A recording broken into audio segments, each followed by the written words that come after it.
there's a connection between when we suppress our authenticity, we suppress who we really are, we suppress our anger, we suppress our emotions.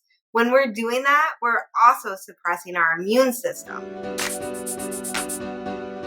Hey everyone, I'm so excited because today I'm welcoming back Sarah Swan, my fellow integrated attachment theory coach, who's going to talk to us today about the basics of the 4 attachment styles.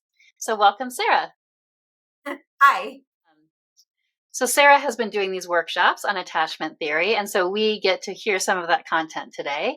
So take it away, Sarah, and start sharing some of that content with us. Before we go to the actual attachment styles, though, I love when I do these workshops, I don't just talk about the attachment styles. I talk about the why, right? And my favorite quote right now is from Gabor Mate. So I have to start with that. People have 2 needs, attachment and authenticity. When authenticity threatens attachment, attachment trumps authenticity. What that means is, so we as little kids, out of all the species, we have a dire need for our attachment figure. You know, think of that little infant that needs their mother or father to take care of them. And if authenticity will threaten that attachment, then it goes out the door. And that's exactly what he's saying. And this again, I think this can be totally related to the attachment styles and everything. But then he also says, and I love this, and maybe I'm a little digressing from the attachment styles, but he also says that the big cause of disease is people suppressing their immune system and suppressing their authenticity. And so this is why I think it's really important to heal our attachment style. Basically, the attachment, it's an emotional bond between a caregiver and the baby. And the idea is that this baby survives by having that attachment. We're so helpless that we need someone to kind of create that security. And actually, out of all the mammals, and I find this this is so interesting, out of all the mammals, we're the ones who actually need this the most, which is, it's so crazy, right? But anyway, he also says that he actually goes through all the diseases and certain diseases, and he finds the traits and characteristics of these particular people and how they're acting in life, and that they often die of the same disease. Like one person has this disease and they died and they had this trait. Well, another person dies of the same disease and also has that trait. So he's actually started looking at patterns. And so this is basically about saying there's a connection between when we suppress our authenticity, we suppress who we really are, we suppress our anger, we suppress our emotions. When we're doing that, we're also suppressing our immune system. And if you think about it, we're also in fight or flight. And when you're in fight or flight, you cannot, your body's not able to function correctly. Like your body, the parts can't work together the way they can. They're kind of separated and fighting against each other. And so he says the way to, at least that's what I'm getting from it, is the way to heal is to own your anger, right? Own your emotions, stand up for yourself, be authentic to other people. But I think it's really interesting how it kind of goes from hey, this is why we did this, right? To this is why we also need to fix this. So Right. I think that's really important to start with, because it just shows how foundational it is and how important to our lives and our health even. So let's dive into the attachment styles now that we know that there's these links to our authenticity, to our health, everything. There's four styles. And so, tell us about them. Would you like to hear the characteristics of the 4 styles? Yeah, let's do it. Okay, sounds like a plan. So the first, there's 3 insecure attachment styles. That's anxious, preoccupied, fearful, avoidant, or sometimes it's called disorganized attachment, and then dismissive, avoidant.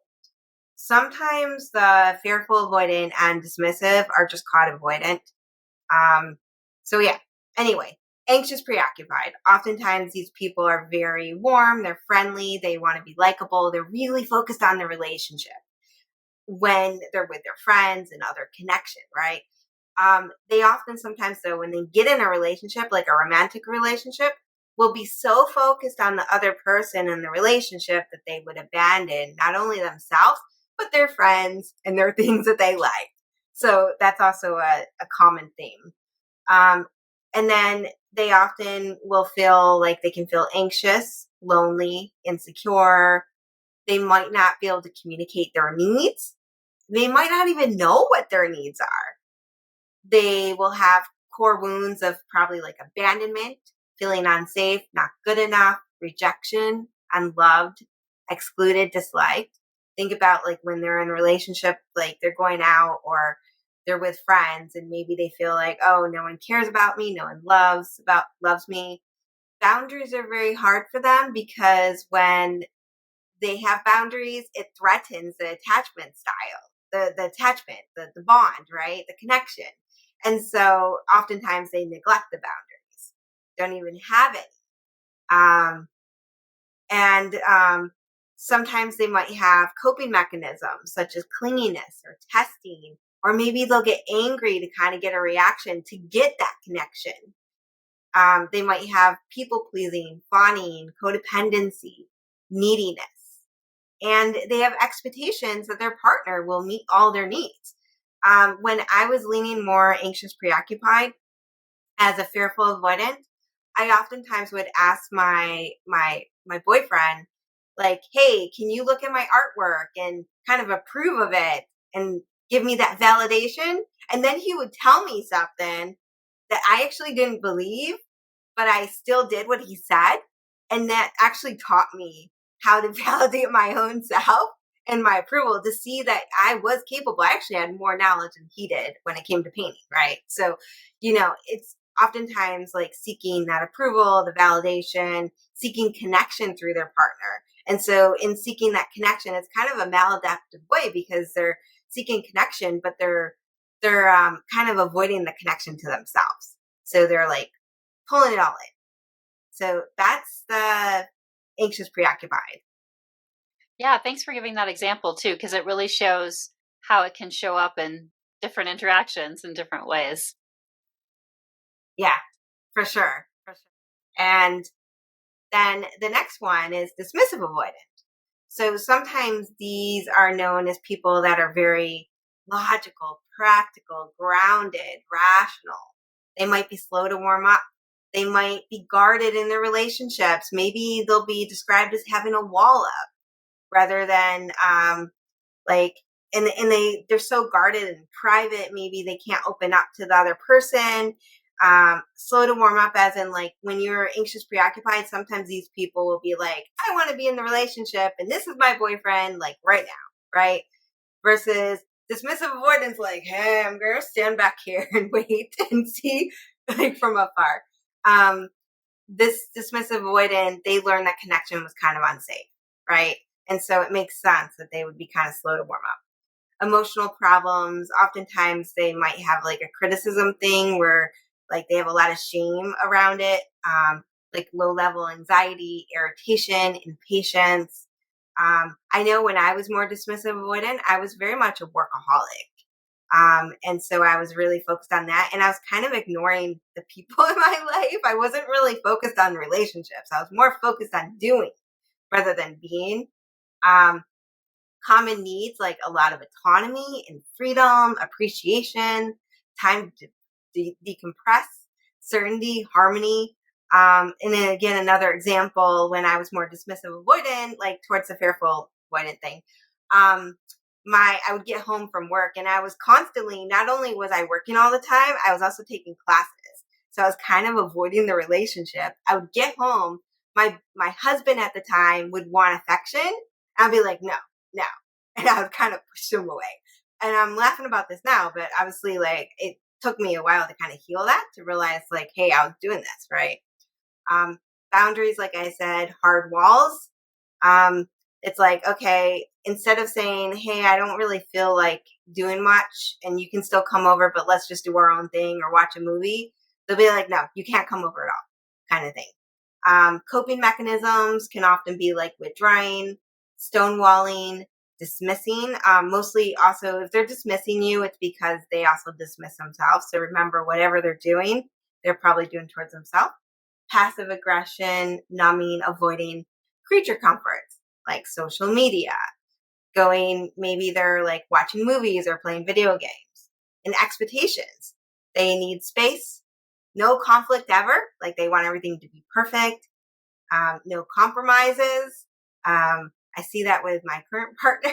He's like very, conflict avoidant, right?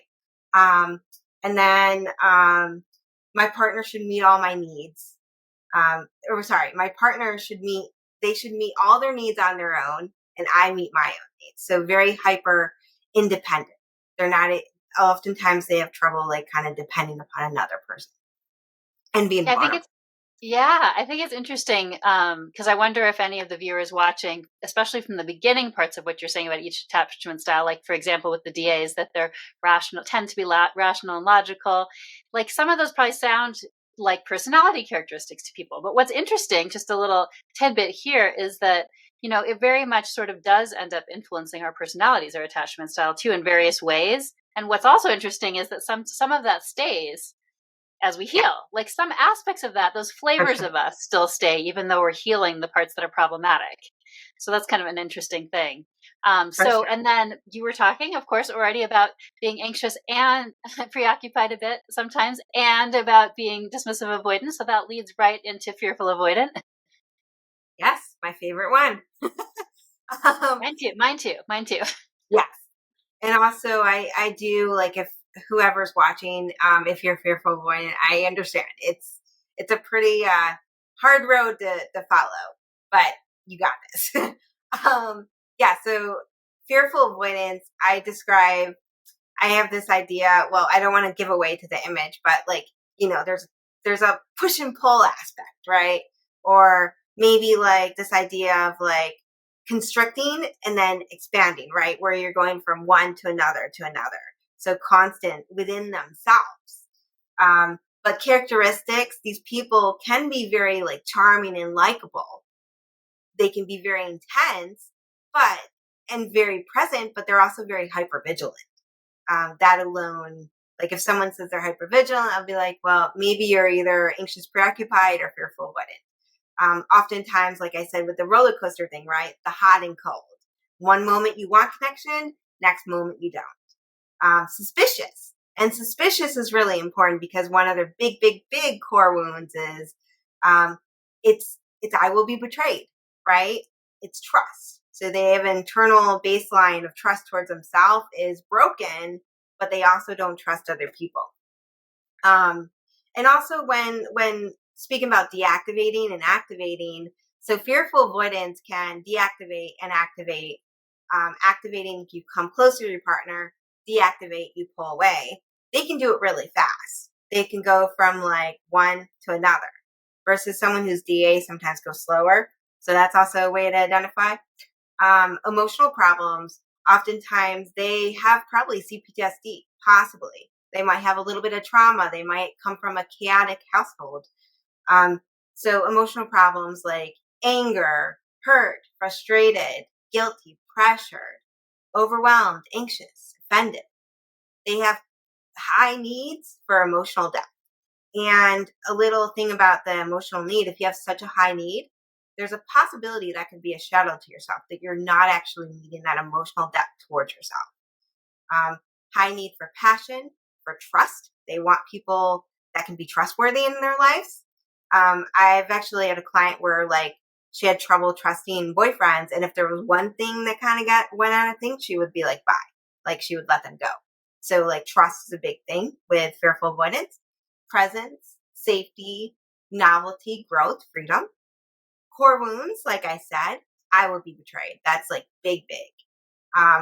Unsafe, unworthy, I am bad, like believing that they're bad, like at the core, like the shame at their core. I will be abandoned. I'm helpless. I'm trapped. I'm not good enough. Those are the big ones. Obviously, like you can change your core wounds based on how you grew up. And also like some fearful avoidance. I know I did. I had a lot of core wounds and I'm still working on a few of them, but yeah. boundaries. Oftentimes, it seems like they have boundaries, but they're kind of expressing them out of anger, at least in a lot of cases. And that's where the volatility can come in too. But oftentimes they can avoid their boundaries, right, to get close to someone. But then they start feeling used, or they feel like frustrated with something, or maybe they're not communicating their needs. And then all of a sudden, like, they're like, nope, nope. And then they go to the other end. So sometimes they've also been known to kind of get selfish, where they're like selfless to selfish. I know with me, I definitely went through periods where I was very selfless. And then all of a sudden I feel like I'm more selfish. This is before I started really healing. And in the same relationship, like with the gay guy I was, in the last video I was talking about, like, I was close to him and I would like give. And then I think something would upset me and then I would pull away. And that's why he'd be like, oh, you're confusing, right? Hot, cold, right? Coping mechanism, testing, withdrawing, stonewalling, criticism, spitefulness, volatility, creature comforts, fight. I also put the fight, freeze, and fawn. It's fight, flight, freeze, and fawn in there because oftentimes they come from a chaotic household that can have the trauma. And so the PTSD stuff can come in. Expectations, again, no one should ever break their trust. No lying ever. Like, that's the biggest expectations. Yeah, thank you for going through all that. There was so much there. You might want to watch this again.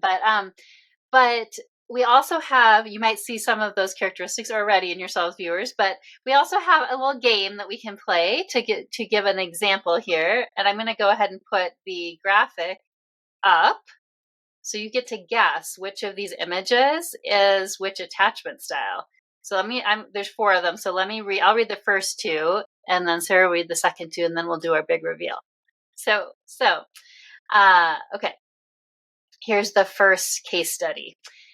Mary becomes anxious when she texts her boyfriend and an hour later he still hasn't responded. What if something happened to him, she thinks? Maybe he doesn't want to be my boyfriend. Maybe he found someone else better than me. I'm not good enough. She continues to think these thoughts and her anxiety increases. As she does, she texts and even calls him again and again. Texts like, are you there? And are you ignoring me? She becomes desperate to rebuild the connection because without him, she feels lost. Okay, so thinking about that one, you can try to pick which image you think it is. Here's the second one. Ryan likes to keep to himself. He's okay to connect to people, but he keeps himself from having deeper relationships with people. He doesn't like to be emotional. Logic and practicality seem better for him. When trouble arises in his life, he seeks comfort within himself. He can't trust others to be there for him, and when it gets really bad, he seeks creature comforts such as video games, television, scrolling on social media, or working.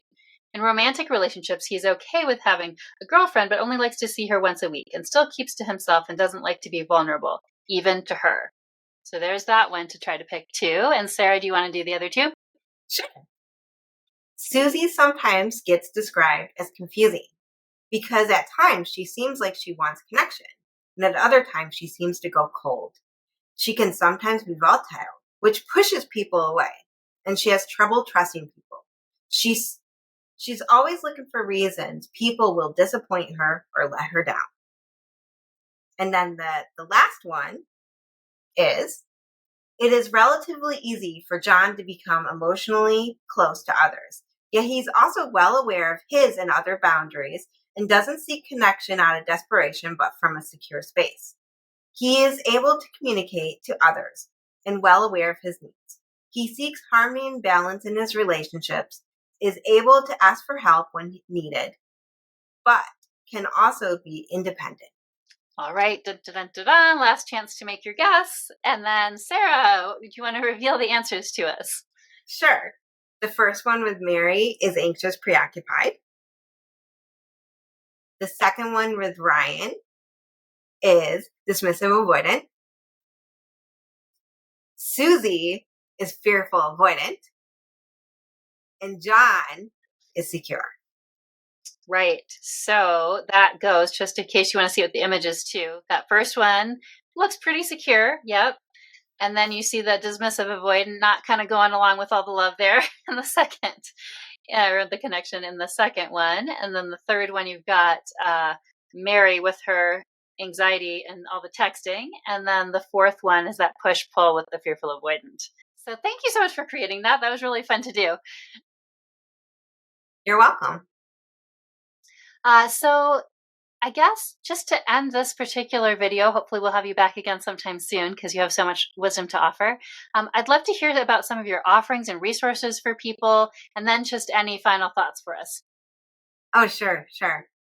Yeah, so I'm starting to kind of like, well, anyway. So I do have a bunch of resources, and I'm working on trying to figure out how they all work. Okay, so we can cut that part out. Yeah, don't worry. I'll be doing that. Okay. Okay, so yes, I do have a lot of resources. I have a Meetup group that is kind of like part of like I have a Facebook group as well, but it can be a hub for like any kind of event you want to go to. So I have the Ask the Coach, which I do every other Friday night, and that's basically people come and they can ask questions, they can get coaching advice. We can sometimes have discussions about things. Sometimes I just go into the attachment styles. And also, I've been posting workshops. My workshops are mostly Zoom, although I have tried in person. So if you're in the DC area, I will sometimes do a coffee shop thing that's a workshop, which is kind of cool. You can get together and just have a casual conversation about attachment stuff. And then I also have a Facebook group. And the Facebook group is basically for people. I post like little posts every other day and like journaling things and quotes and stuff like that. And I also have an Etsy.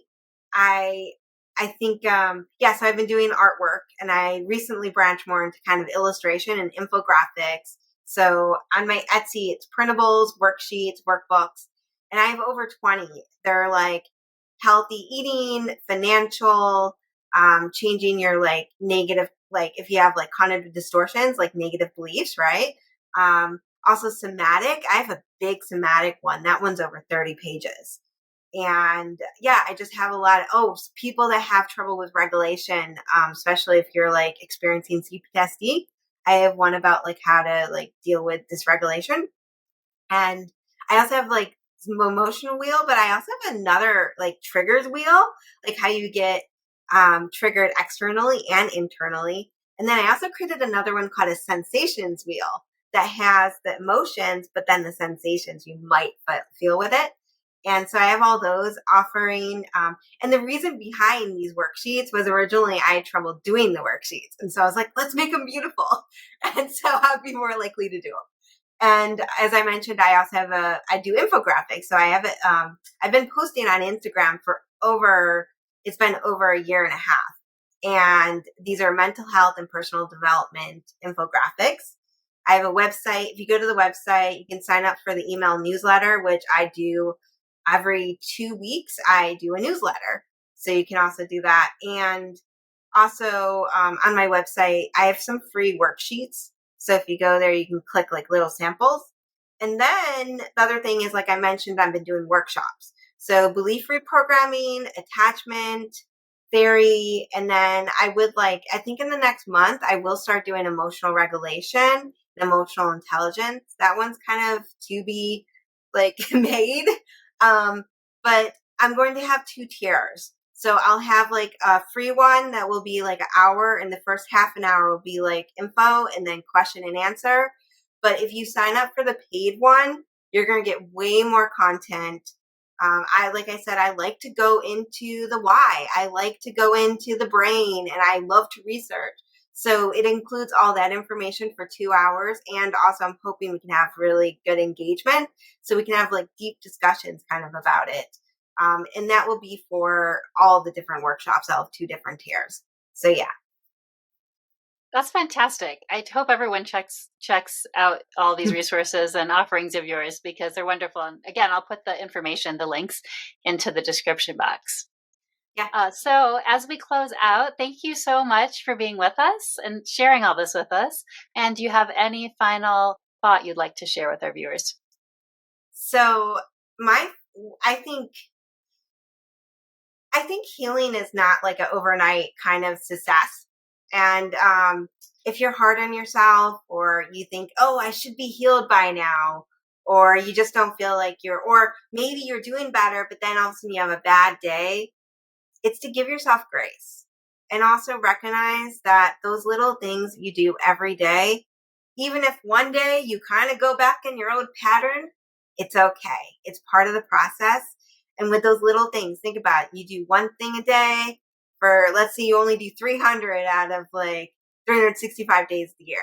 Well, you're going to be 300 steps further if you just do that one little thing. I really do think that the small things, it's what creates that change. Because, our brains are kind of like avoidant of change in some sense, right? So if we do the small things, you get there. So yeah, give yourself grace and you got this.